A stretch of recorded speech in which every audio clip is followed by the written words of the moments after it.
In this video, we're going to be looking at whether you can still use a Blackberry Leap in 2021. So without further ado, let's jump straight into the video.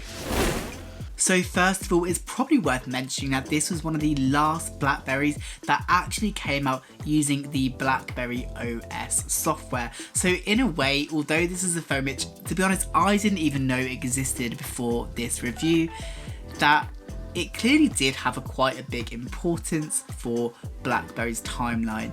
And of course, this was after the point of the BlackBerry Bold and the BlackBerry Curve, where BlackBerry, I think, was really at its peak. And this is really when BlackBerry was taking that downward spiral, as phones such as the iPhone and Android were clearly taking over at this point. So the design of the BlackBerry actually looks really nice. It has a black kind of plasticky design where you've got the BlackBerry logo really clear on the back, and to be honest, it feels quite nice in the hand as well. So it's a pretty good size. It's not too big but not too small either, and in a way it's probably what you would expect from a smartphone like this.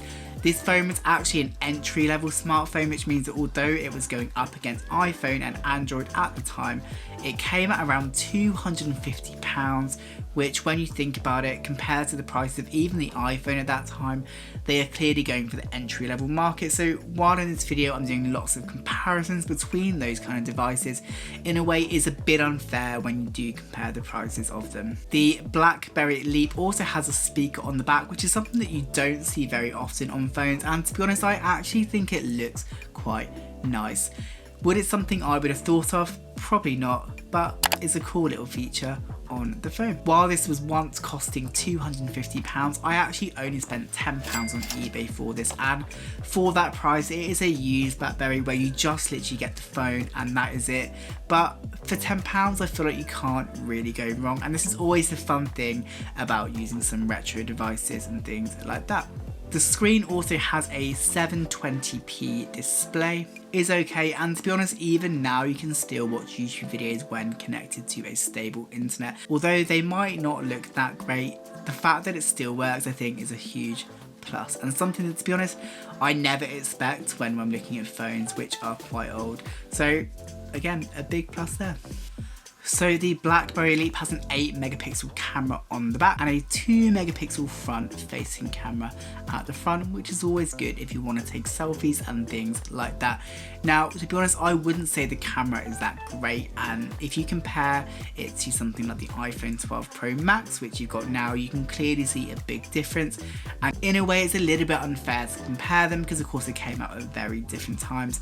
But I think even when I had the iPhone 6 at the time, I still feel like the camera quality on those would have been a lot better than what you can see on this Blackberry. But what do you think? Let us know in the comments down below.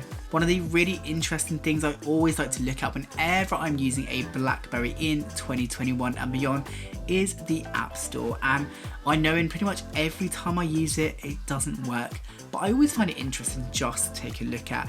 Now with this device, I actually have the Amazon App Store, and you can still download a few apps on it. To be honest, you can't download many and most of them do not work, but the fact that you can still kind of access it 6 years later is a huge plus, especially when you think about this software probably hasn't been updated in quite a long time. The Blackberry Leap does actually have the Blackberry World icon installed, but unfortunately you can't access it anymore, and that's something that I've seen with pretty much every Blackberry I have reviewed. I know some of you guys have said there's some way in which you figured out to do it, but unfortunately we have not been able to do that yet. But if you have, let us know in the comments down below. So what are the downsides of this phone, especially when using it 6 years later? Well, firstly, the phone does feel dated, and I know what you're probably thinking. That's something you should probably expect when you consider when the phone actually came out, but the phone is just really slow and using the software doesn't feel nice, and it doesn't really feel like a pleasant experience.